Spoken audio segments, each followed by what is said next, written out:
বেশিরভাগ মানুষের কাছে একটা জিনিসই থাকে না, আর সেইটাই হলো ভালোবাসা।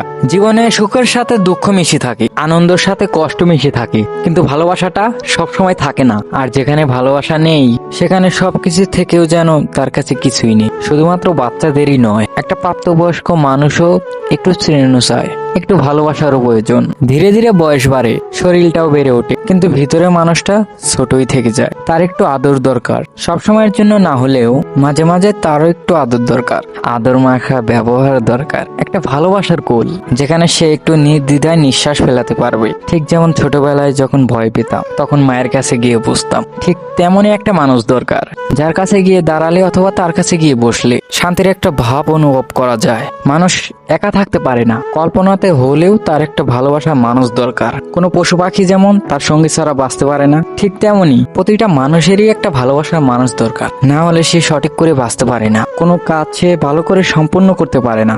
যারা বলে একা থাকাটাই বেশি ভালো, তারা আসলে কোনো এক সময় একা ছিল না, তাদেরও একটা সঙ্গী ছিল। হয়তোবা কোনো কারণে আজ তারা সঙ্গীহীন হয়ে পড়েছে, আর সঙ্গীহীন হয়ে পড়াটা যে কষ্ট তারা সেটা ভালো করেই অনুভব করছে। এই জন্যই তারা বলে একা আছি, অনেক ভালো আছি, কিন্তু তারা সত্যি ভালো নেই।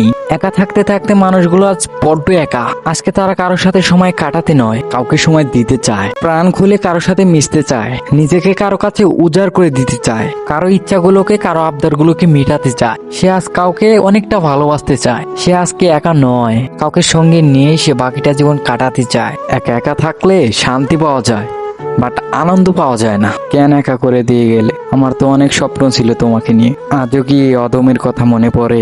একা থাকতে থাকতে আর কিছুই বুঝি না, আর কোনো কিছুই ভালো লাগে না। ভালোবাসা মনে হয় মারা গেছে মনের ভিতরে থেকে।